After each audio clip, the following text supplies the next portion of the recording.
kayo, Panginoon, dakilain sa sambahin lugar. Maraming pong salamat, O Lord, sa inyong kabutihan, sa inyong pagmamahal, sa inyong pagkapatawan, sa inyong protection, sa inyong biyaya, O God. You never fail us, O Lord. You are so faithful to us, even if we are not so faithful to you. You still are, O God. You're so full of mercy, full of grace, full of love.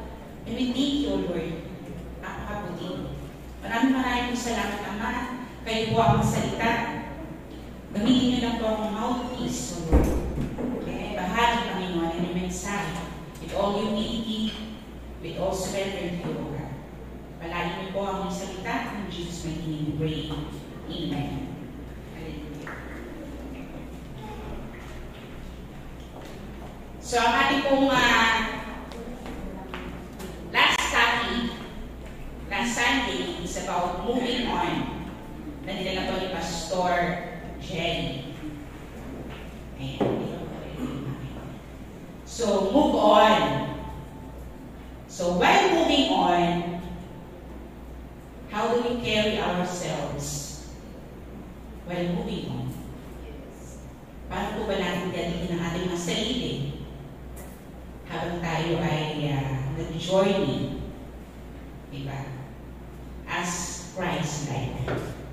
So, ang topic po natin, yan, thank you, technical team. God bless you. Walk carefully, walk by faith. At nilagyan ko ito ng team, aim a life that pleases God. So, ang text po natin, sipag bukas po tayo ng ating mga Biblia, ang cellphone po yan, or Bible, Ephesians 5:15 to 17. Ephesians 5:15, be very careful then how you live, not as unwise, but as wise, making the most of every opportunity, because the days are evil. Verse 17, therefore, do not be foolish, but understand the will of the Lord. Praise God. Hallelujah. In our introduction, the book of Ephesians was written by Apostle Paul during his imprisonment in Rome. This was his third missionary.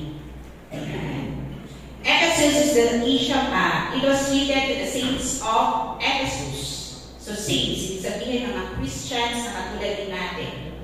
Faithful saints of Ephesus or in Ephesus. Ephesus is a city in Asia Minor na ngayon tinatawag na pong Turkey. So yan po. Makita niyo nga po yan. Ephesus is a center of trade, philosophy, and worship. So konting list or view of the Ephesus. So, yan. Medyo malinaw po yun. Kinabibis ko lang yan. Ephesus is a center of trade. So, ibig sabihin, center nasa middle, nasa gitna. Where the Europe and the Asia, the two continents, the Ephesus is the middle. So, pinapagitnaan siya na kontinente ng Europe and Asia na parehong malaki. So, makikita niyo po, ang Ephesus, wala po din yung makikita dyan kasi nandun siya sa Asia Minor. Nakikita niyo po. So, yan. Sige pa po. Ephesus is also a center of learning. So, mahilig po sila mag-aral about philosophy. Alam naman natin kapag philosophy. Ayan dyan yung mga reasoning. Ayan. Yung mga pag-aaral na kung ano-ano. Kaya known sila sa study of philosophy. At dyan po ay ilalagay sila sa Library of Celsus. So, third large library in Ephesus. Sige po. Ephesus is also a center of worship. So, marami pong mga goddess. So, isa na po dyan sa pinaka-famous is si Artemis, the goddess of fertility and childbirth. So, yung yan po is tinuturing na 7 Asian wonder of the world. Yung temple of Artemis or the Artemis mismo, yung goddess. So marami pong pumunta dyan to worship. So marami mga tao kasi nasa sentro siya. So mabilis ang travel. Next po. And center of Christianity. Kasi dyan po pumunta si Paul para ipalaganap ang salita ng Panginoon at dyan din po tumami ang mga Kristiyano sa Ephesus. Praise God. So isa pa po. Christian preach on the street in Ephesians. Ayan. Paano tayo ito, di ba? Nag-evangelize. So, ayan.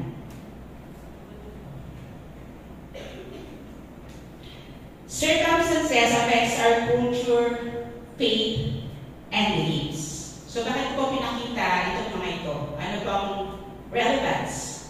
Or what is the relevance of Ephesus in our time today? Like Ephesus, our central current situations are affected by busyness, different cultures, false teachings, ungodliness, and marami pa po, idolatry and immorality, which is happening today. Still happening today. Sige po.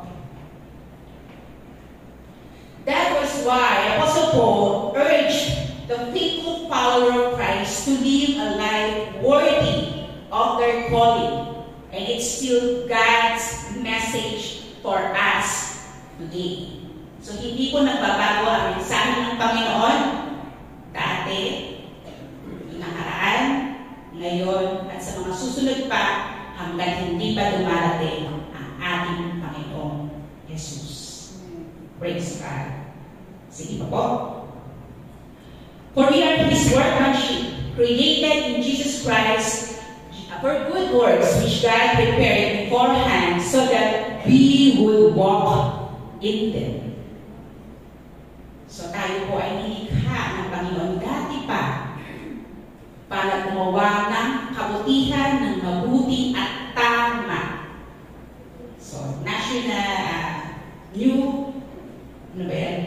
Yung Bible, yung natawag doon? Version. Yeah. NASB. Sa Ephesians 2:10.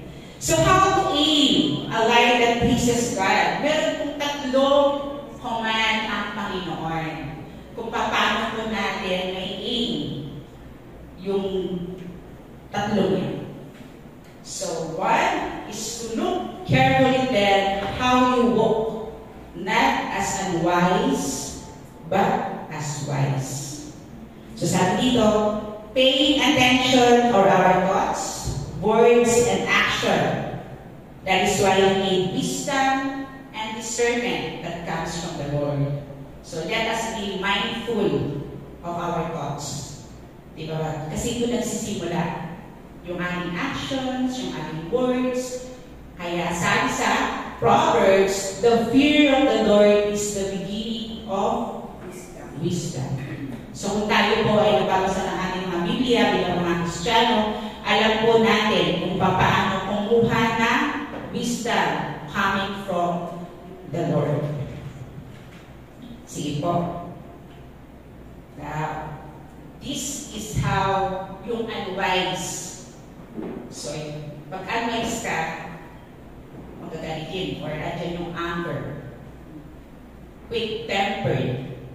So, sa Proverbs, those with hasty temper will make mistakes. So, naranasan niyo po ba sa inyong mga sarili, sa inyong mga pamilya, bilang isang kaibigan, bilang isang magulang, minsan quick-tempered kayo or tayo kung saan hindi na natin nalalaman o hindi na natin na tikita o narinig kung ano yung sinasabi natin kapag galit tayo.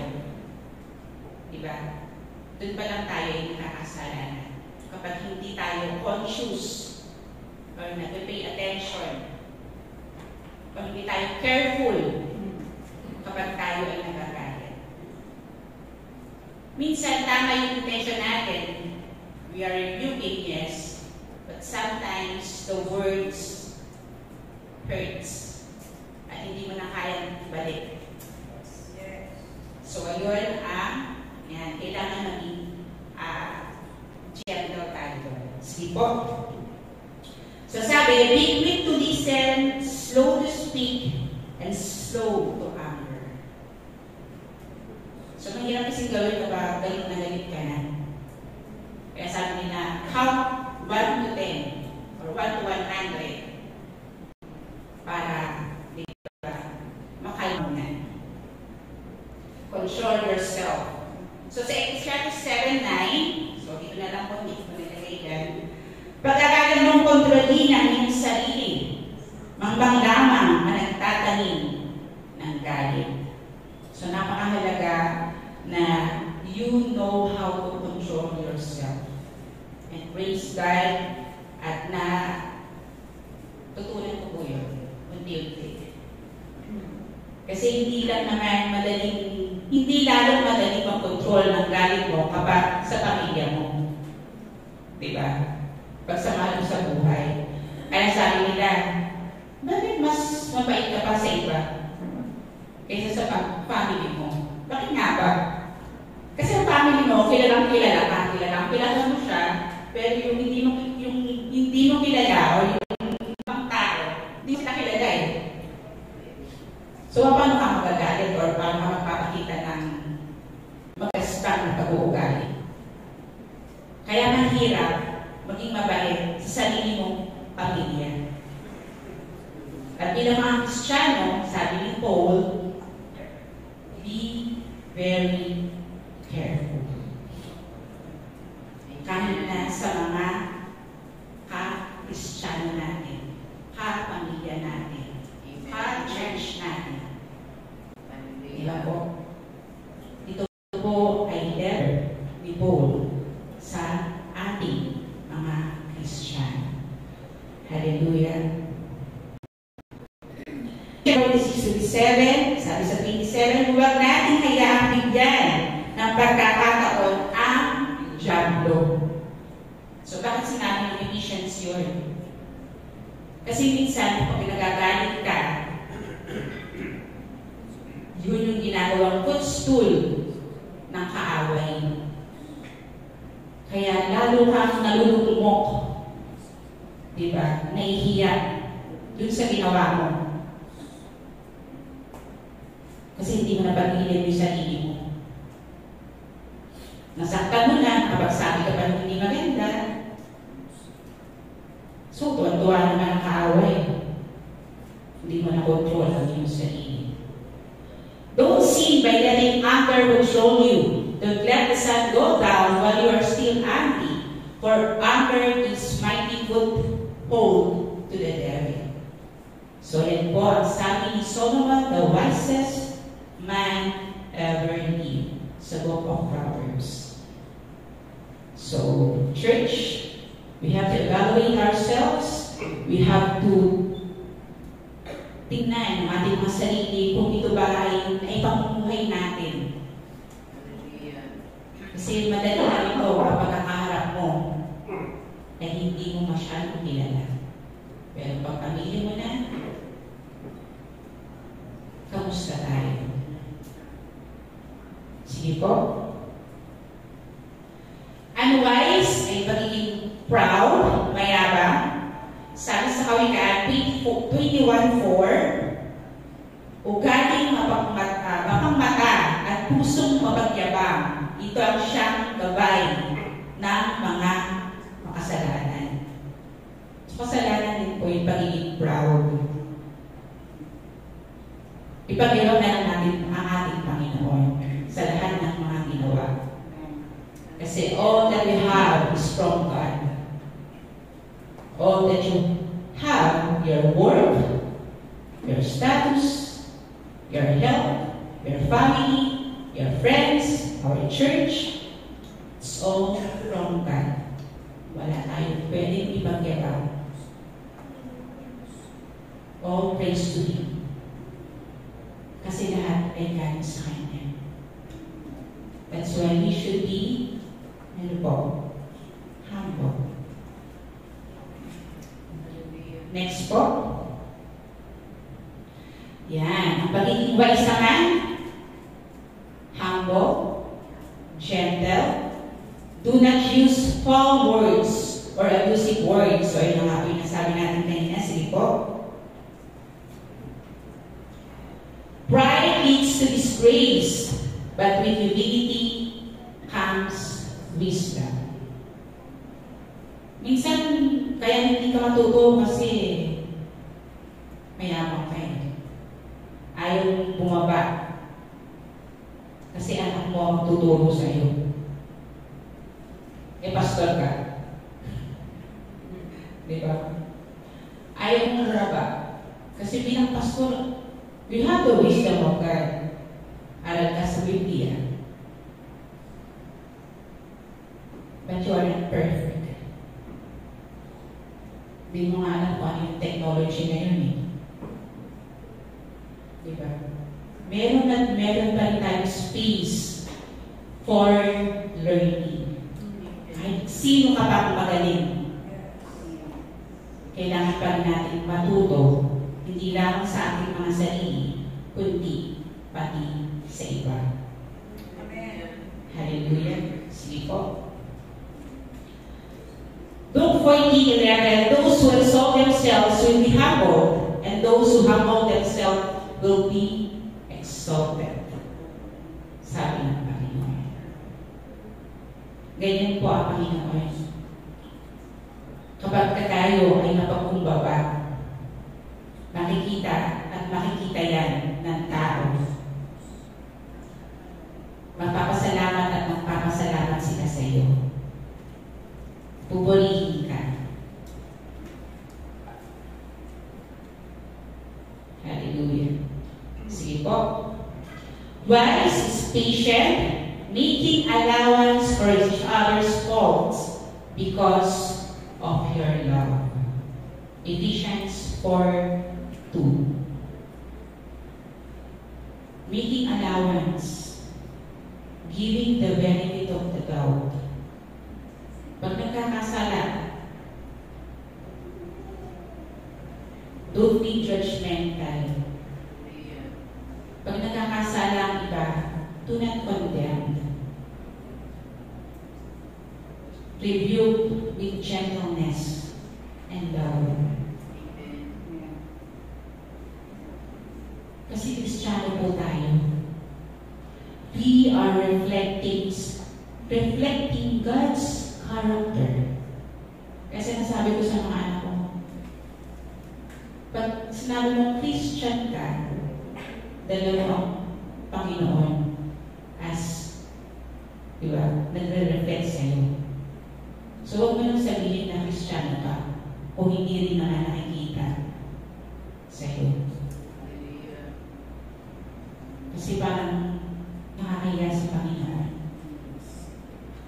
Christian ka, pero you are in the midst of those sinners mocking the Lord.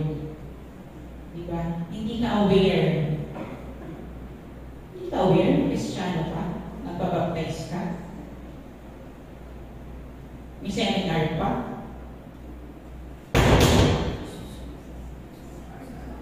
Hallelujah. Sige po. For the fear of the Lord is the beginning of wisdom. Only fools despise wisdom and discipline. So, ang hindi nakikinig, yung mga mamang lamang. Ang mga hindi nakikinig, yung mga ungodly lamang. Remember, church, even if you are a professional, even if you are sikat, even if you are famous, rich, hindi ka magiging wise in the sight of our Lord. Because wisdom comes only sa Panginoon.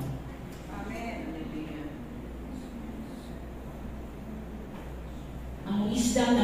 tayo nanggagaling sa Panginoon. Ang knowledge mo, galing yan sa pag-aaral mo,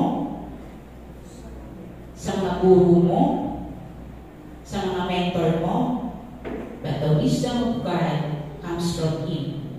Kung paano ka magdidesisyon, kung paano ka maghaharap sa tao, kung paano ka haharapin ang mga circumstansya, kung paano ka magsasalita, kung paano ka gagalaw. It affects all when it comes to wisdom. Sige po.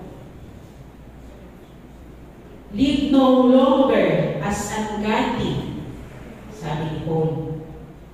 Immoral, impure, greedy, corrupt, a thief. Don't be drunk with wine. Immoral. Ano ba ang mga ginagawa natin dati as ungodly people?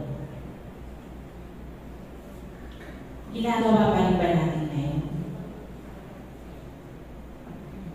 Sex before marriage. Kaya, parang, bakit ako doon? Bakit? Tinanong ko yung sarili. Tinanong ko yung si Lord. Tama ba? Naandun ako sa harapan? Because I'm preaching this. And you know what happened to us. But by faith, keeps me firm. Impure, greedy, corrupt. So naman, napakaraming corrupt ngayon. Sabi ko, bakit? Lahat yata gusto maging politiko. Napakarami kasing pera sa politics. Maging mabait ka nung magkakapera ka na. Iyahalal ka na nila.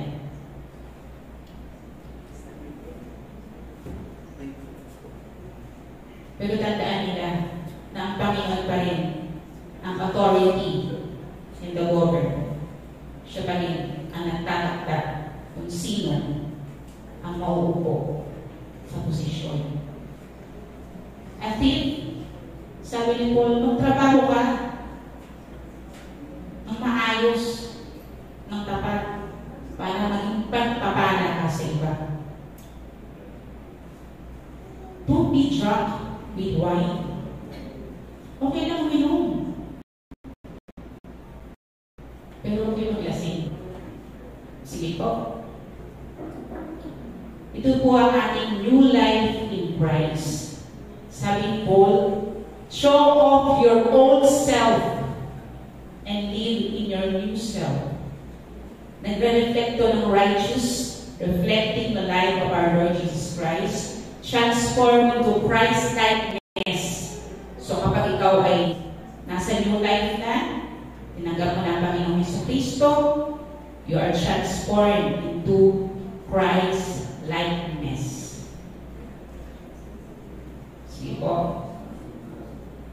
Holy. God wants us to be holy, so we should keep clear of all sexual sin. Without holiness, no one can see the Word. Hindi ko natin makikita ang Panginoon without our holiness. Wala akong makakakita sa Kanya if you are impure. Sabi ng Panginoon sa Isaiah, if I'm not mistaken, be holy, for I am holy. Napakabanal ka ng ating Panginoon. Hindi po nagbabago ang standard ng kabanalan ng Panginoon. Even in our generation today. Amen. Diba? Kaya nalulungkot ako na ito yung ngayon eh. Wala naman silang pakailam eh. That's the reason of alam niyo na.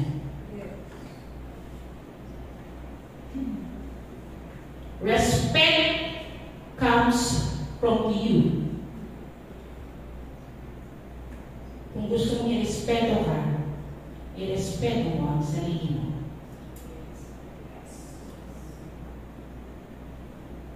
Sige po.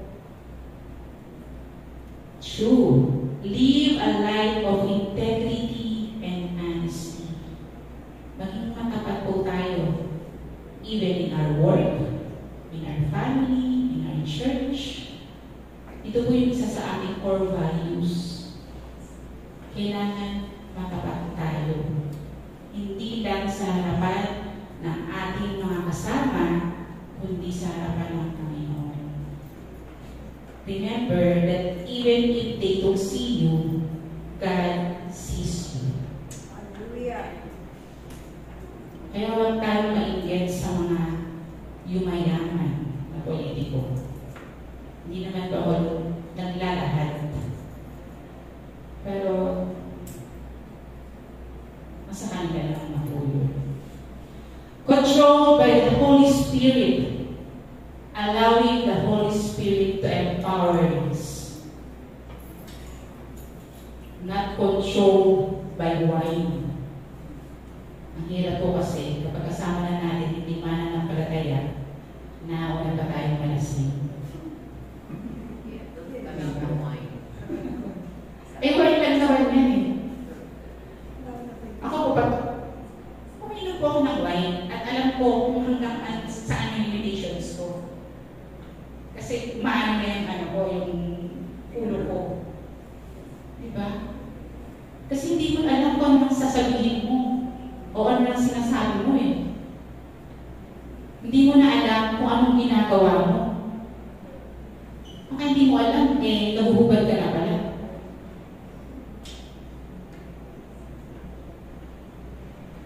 But controlled and empowered, filled with the Holy Spirit.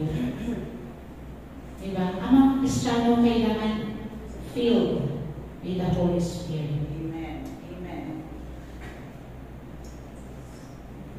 Empowered by the Holy Spirit. Para magawa po natin na lumaban sa ating kahinaan, sa ating kalamnan. Kasi hindi po natin magagawa ng sarili lang natin yun.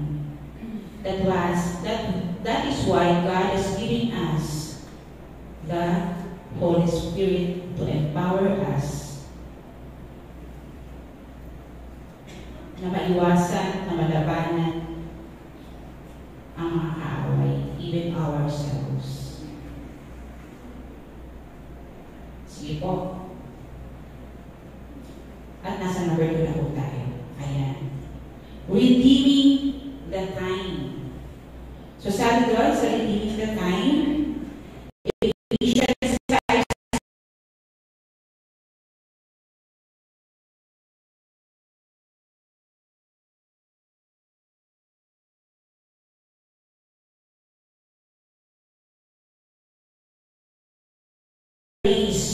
so we can get wisdom. Bakit sinabi ni dito? Kasi our life is gone here today and gone tomorrow. So take every opportunity to do good even in your family. Hindi po rin pamilya mo yan magiging magaspak na yung pag-uugali mo. Hindi ko po kay pagkaibigan mo yan Hindi mo na iniingatan ang mga sinasabi mo. Hindi po rin ang churchmate mo, okay lang na hindi ka maging maayos sa iyong pananalita, sa iyong pananamit. Hindi po rin kaibigan mo maging ganyan ka. Diba? Remember, we are Christians reflecting the very character of Christ. Another example of redeeming the time. Ang pagkakataon po natin ay hindi sa makalawa, sa susunod na araw, kundi every time, every minute is our opportunity to do good. We have the opportunity to share the gospel, to evangelize. Saan, Pastor Dante? Sa aftercare. Binigyan po tayo ng pagkakataon ng Panginoon. Ang mga tao na lumalapit sa atin para i-share natin ang gospel. Para ipakilala natin ang Panginoong Jesus. This is the opportunity na kailangan hindi na-waste, hindi nasasayang. Diba? Opportunity pa rin na makapagturo sa GMRC sa school ng Kapitan Moy. It's an opportunity. Yes. Diba? To share the gospel, to teach the children about immorality, about proudness,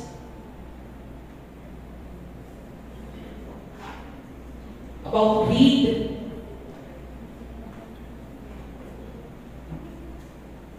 Bakit sinabi ng Panginoon ito? Because day is evil. Because these days is difficult, Hindi na tayo pabata ng pabata. Nasa senior na nga kami.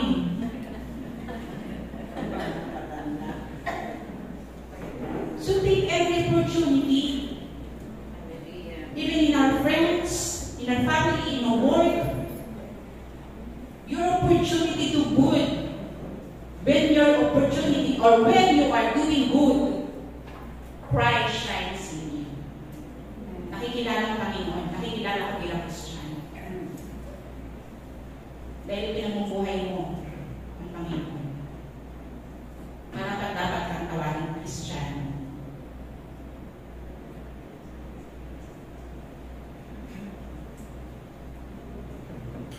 Hallelujah. Time is very precious po. Hindi na po natin na ibabalik.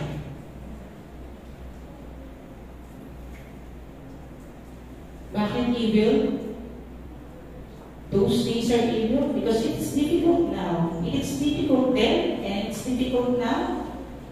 Diba? Children are disrespectful. There's so many ungodliness. Makikita niyo na nga po kung anong nangyayari diba sa Amerika. And nakakatuwa naman po si President Trump. Diba? Na-inalis niya na yung sa gender na he, she, na ganyan. Wala na yun na patawagin kang she, kahit na ito ay he. Parang may mga batas na ganyan, di ba po? And praise God na ang alam ko, correct me if I'm wrong, Pastor Hazel, doon din sa Department of Education, yung SE, hindi na rin yata. Yes. Kasi hindi yun ang standard ng Panginoon sa pagtuturo ng sex.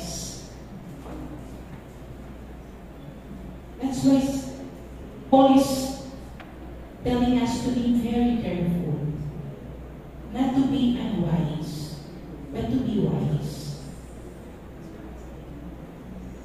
Because the devil is roaring like a lion.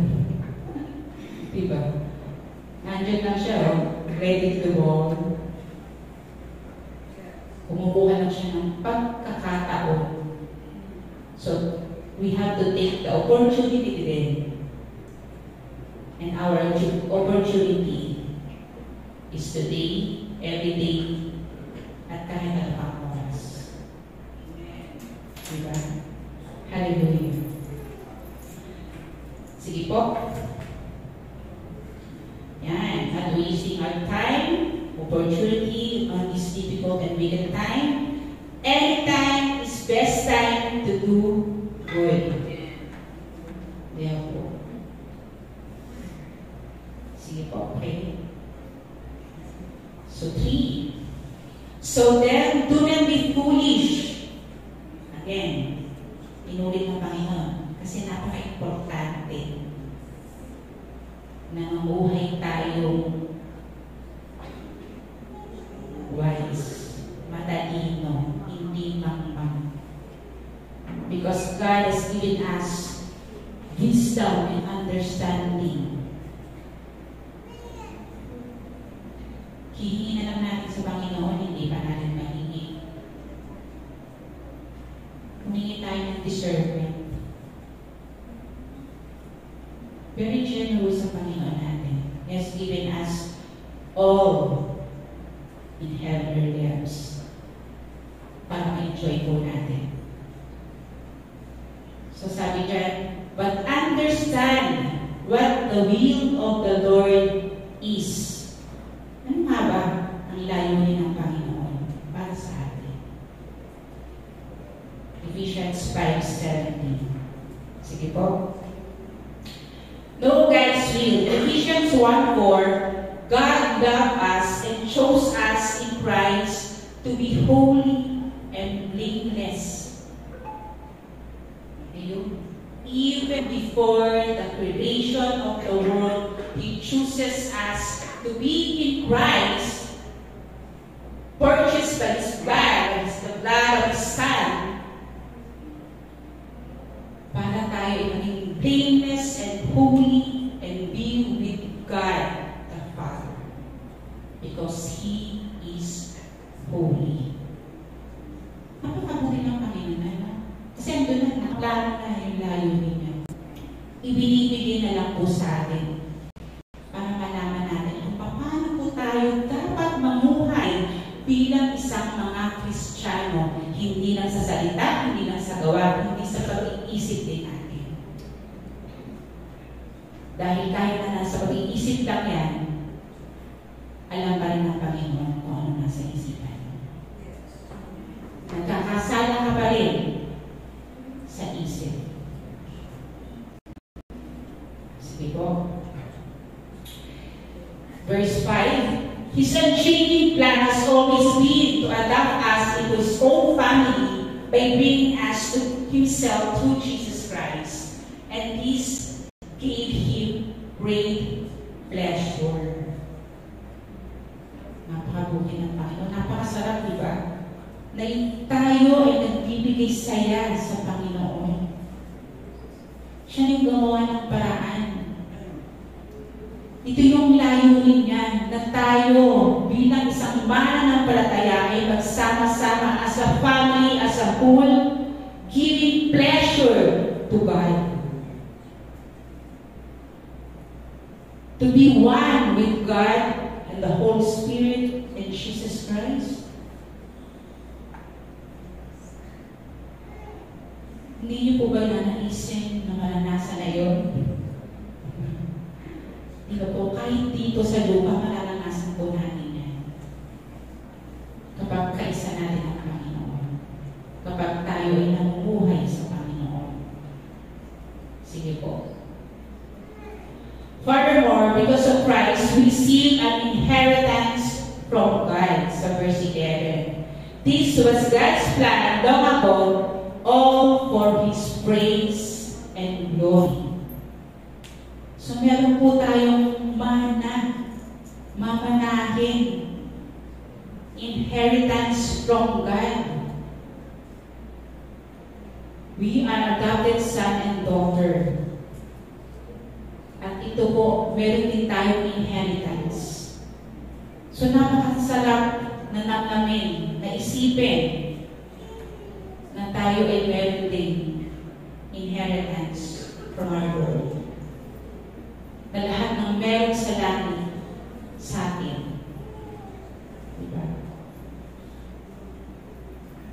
Lahat ng spiritual blessings binigay sa atin ng Panginoon. Sa Ephesians 1. Dahil iyon ang layunin ng Panginoon para sa atin. And this gives Him glory and pleasure. Sige po.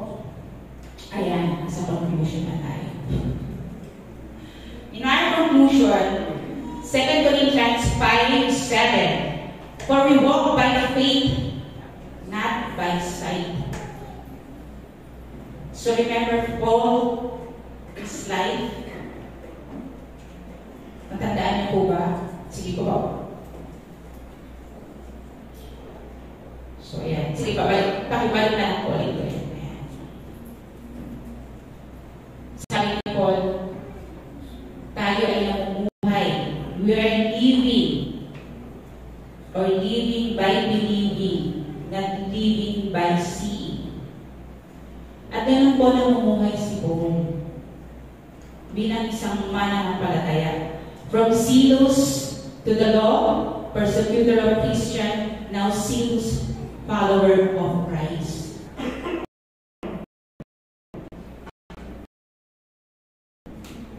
Dahil na kahit anong struggles, kahit anong circumstantial na naharap niya, persecution, shipwreck, imprisonment, that doesn't stop him na mamuhay sa kanyang pananampalataya. Sige po. Christianity is a constant struggle. So hindi po yung nawawala. Hanggang tayo nabubuhay. We struggle. Struggle in negative influences around us. Let us be like, sige po, Apostle Paul, who was radically transformed from persecutor of Christians to follower of Christ Jesus. Ayun ang pinasabi ko kanina. And despite hardship, Apostle Paul's life was a living testimony of his commitment and unwavering faith in God. So, sige po. Yan. 2 Corinthians 5:8. Bakit sinabi ni Apostle Paul yan?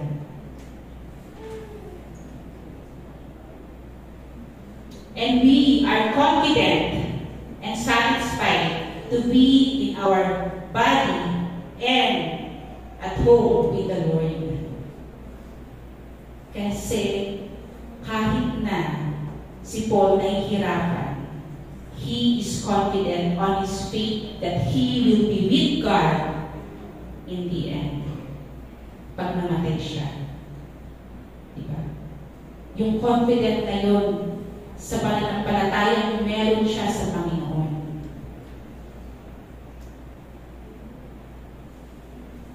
Ang mga troubles natin, ang struggles natin, will end. But the joy, the imperishable joy na makakamtan natin kapag tayo namatay, will last forever. Sabi nito, in Jesus. Diba? Kaya yan ano niya eh. Sinabi niya sa Paul, na kahit nahihirapan siya, patuloy pa rin siya sa paglakad ng matuwid. Patuloy pa rin siya sa pagsunod sa Panginoon. Because he knows na sa bandang huli, eternal glory ang kanyang makakangkan. So, Paul was confident about his faith. Even if his body dies, he believed that he will be with God in his eternal glory. Praise God. Sige po. Yeah. Tapos na po. Oh, glory to God. Hallelujah. Thank you.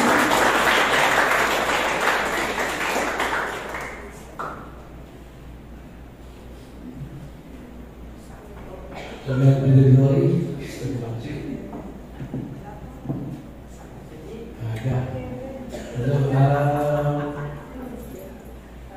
Pastor, any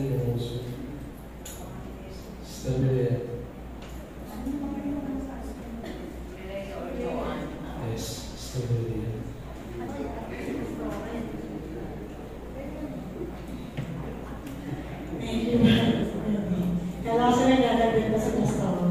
Sige, patayo kayo na ako sa announcement.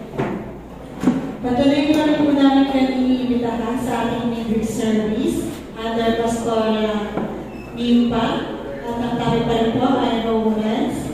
And every Wednesday po yan at 6 p.m. live via Zoom at Present Day Christian page. Ganun din po ang ating prayer meeting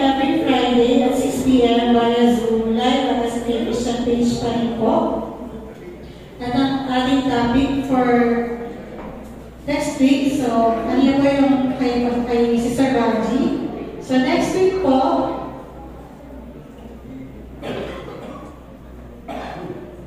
ayan, March 16, Run with Determination by Sister Heidi Borlagan and Brother Herbert C.B.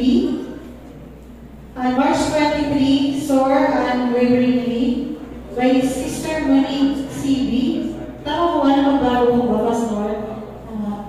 Worship leader na po si Pastor Arvin Tuason. And March 30 po, Looking unto Jesus, the Rewarder of the Faithful by Pastor Dante Peralta and Brother Herbert C.B.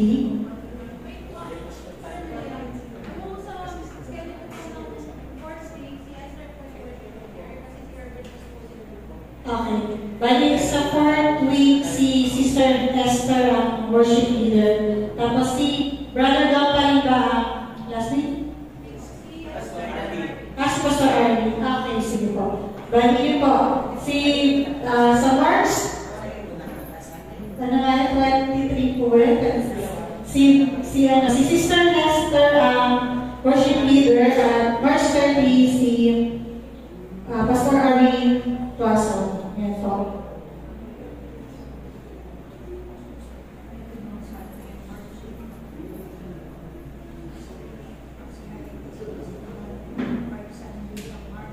Sige po, next. Salamat po sa nag-usher kanina, sila ang Tuason family, Tuason brothers and sisters.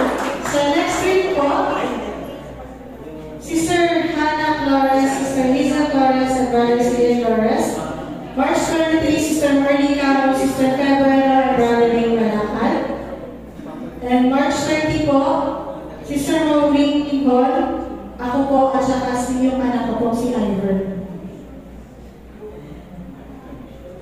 Ayan po ang ating offering verses. Huwag niyo po kakalimutan ang mga schedule niyo po. So next week, si Sister Nicole Barola, March 23, Sister Hannah Herola, and March 30, Sister Mira Wiggins po. And ang ating prayer for the sick every first Sunday of the month, huwag po natin kalimutan, laging isama sa panalangin ng ating mga kapatiran na may mga karamdaman. At ang ating face-to-face prayer meeting every last Friday of the month, 4 to 5 p.m. pa rin po. Dito pa rin yan sa SMK Church. And next, ayan po, ang ating meeting with Big Bro, YC, YN, Youth, after lunch po yan. Good morning pa din po. Mag-11 pa lang. So, ito, YC, YA, and Youth. Kasama rin po yung seminars. Ayan, para may update po tayo. Tama na po kayo. Ang advice ko lang po is have a light lunch. Kung kaya, kasi may pagkain po ako pinag-prepare. For my ability. Okay? Ayan, sige. Mamaya na. Thank you po, So, next po. Ayan po, ang ating overnight prayer meeting, March 28, 2025, Friday po yan. Mag-start po yan ng 9 p.m. Ang in-charge po as preacher and council. And some leaders, YA po. Okay po. Ayan, ang ating water baptism naka-schedule po. So yung mga gusto po mag-water baptize, coordinate lang po kay Pastor Nimpa. Sa Liverpool po yan, at may place na rin po.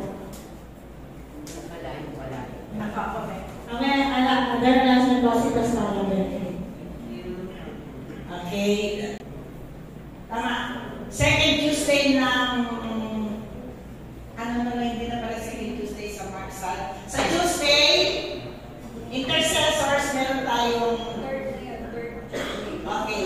Ito yung unang get together natin dito, okay? 2 p.m. Intercessors, dito ko na kayo ano sa inyo. Tuesday tayo dito, okay? Meron tayong gathering. Thank you.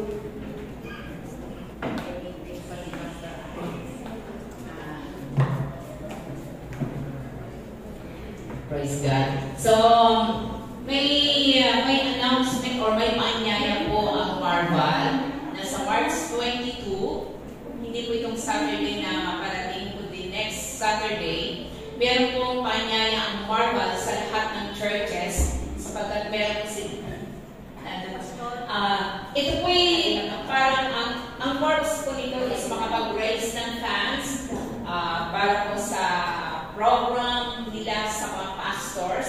Siguro i-discuss ko ito sa susunod na pag nagkaroon pa tayo ng meeting para mga pastors po natin ay makapag-join po kayo sapagkat isa sa purpose, may mga cluster po tayo sa ng Marval. Okay.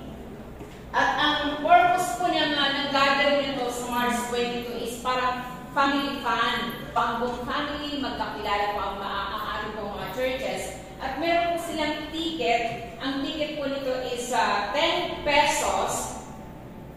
Entrance mo na ito at may kasamang raffle. So, siguro po hindi ganun kabigat para mag-join po tayo kasama na ang ating pong family. So, may mga palaro po sila na nakaprepare po rito. At isa po ito sa karagdagan na ilan po namin na sana ang mga churches dito sa Marikina, dahil narinig po namin kahapon, diniscuss po sa kahapon, na mayroon po tayong privilege na pwede pong mahingi na during Sunday, yung tapat po ng ating church, hindi po magkaroon ng hinuli nila kapag bawal ang parking. So, meron po pala ngayon na pwede tayong mag-request ngayon na yung tapat ng ating pong church, pwede na tayo mag-park na hindi po nila ubulitin. So, yan po yung isa sa privilege ngayon na offer po ng Marval. Makikipag-coordinate lang po tayo. Ito po yung sabi ko, matagal-tagal na namin dito na salamat sapagkat ang Marval ngayon, meron po tayong access na ngayon na pwede po tayong makahingi ng space na yung ating pong harapan ay magagamit po natin for parking. Sa SNK member lamang po. So kapag may mag-park po dyan outside SNK, pwede po silang ikitan. So ano po ba? So malaking rin po ito makakatulong po sa atin. Kaya supportahan po natin ito. 10 pesos lamang po. Dalhin po natin ang buong family. At doon po ay hindi tayo bumili ng mga pagkain na para makapag-raise po ng funds. So ang ano po namin, dito po sa Marikina Heights, pupuunin, maliban sa Marval, ang Marikina Heights na mga pastor, mga churches po ay magsasama-sama po tayo. Dahil na-raise ko rin po ito na question sa kanila. Hello? Hello? Ha? Hello ba?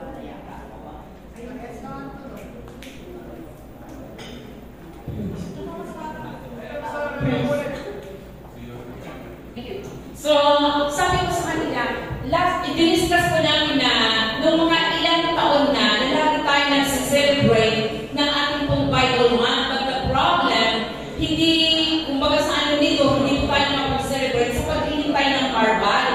Kaya wala po kami naging nagawang celebration. So ngayon, nagkakaisa po ang Marikina Heights ng mga pastors na kapag may program po tayo, pwede po tayo magtulungan. So Marikina Heights lamang po yan. So yun yung kagandahan na may mga pastor po, yung celebration kayo ng mga susunod po na mga year po natin. Kaya sana supportahan po natin ito na ang mga pastors po dito sa Marikina magtulong-tulong po tayo para sa gawa ng Panginoon.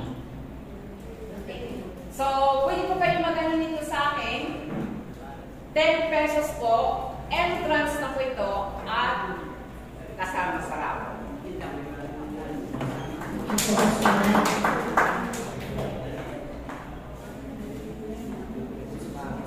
Ayan. Wala si Maring Sherry, award natin sa kanya yung winner ng online Bible quiz ng weekly. So, next week, taas ko ang kamay ng walang pasok ng 6 p.m. to 7 p.m. Lahat tayo may pasok. Lahat kayo may pasok. Pagkitaran niyo mga pasok. So, okay lang po yan. Pero sa kanila, inakabot na po tayo ng 70,000 na nanonood sa ating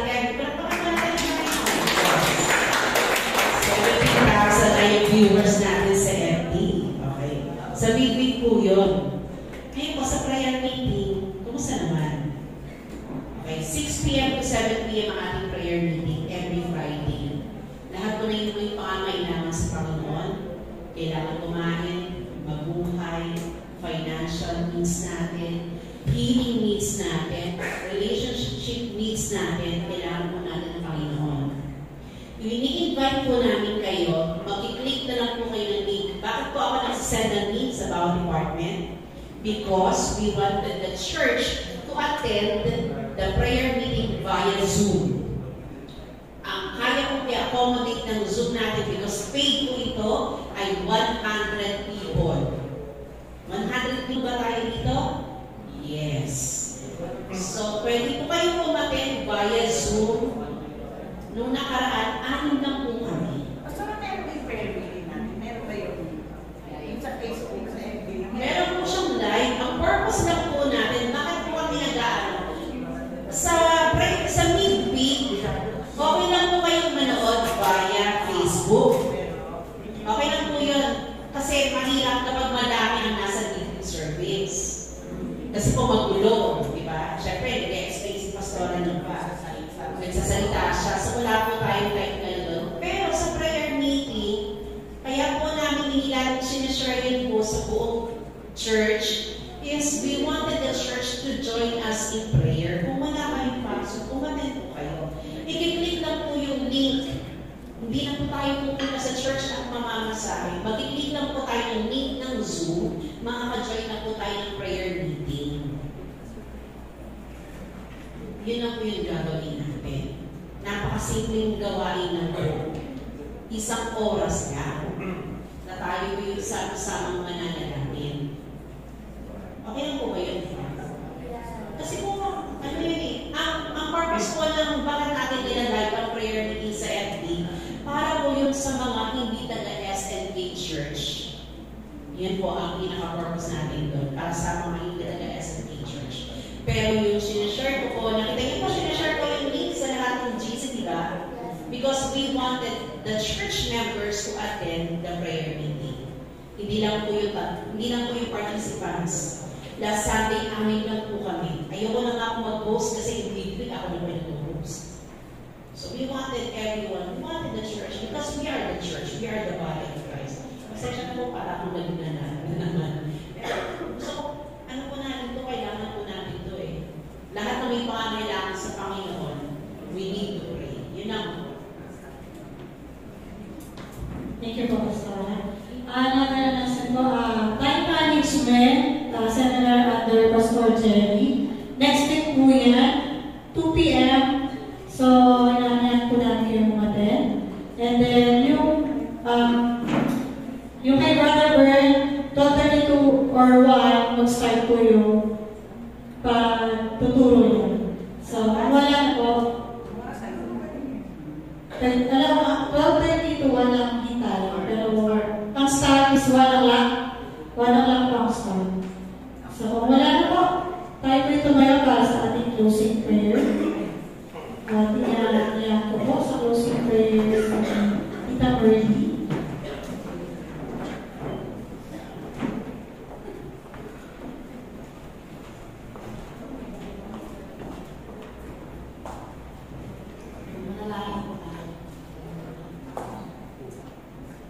Hallelujah, Panginoong Isus, sa umagang ito kami nagpupuli at nagpapasalamat Lord sa inyong kabutihan, sa pagpapala, sa pag-iingat, sa kalakasan na nagkakalob mo sa bawat isa, at sa napakagandang mensahe na pinagkalob mo sa amin sa umagang ito, Lord.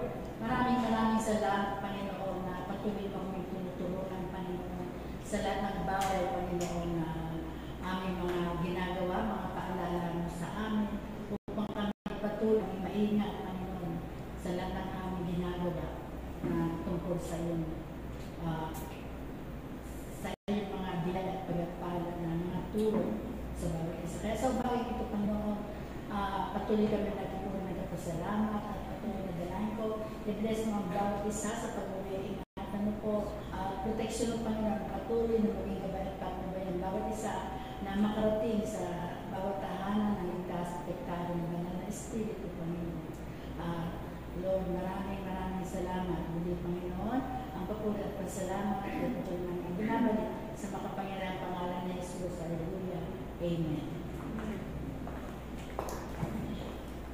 Ang walang hanggang pag-ibig ng Diyos Ama, walang hanggang biyaya ng Diyos Anak, at walang hanggang pamamatnubay ng Diyos Espiritu Santo ay manatili ngayon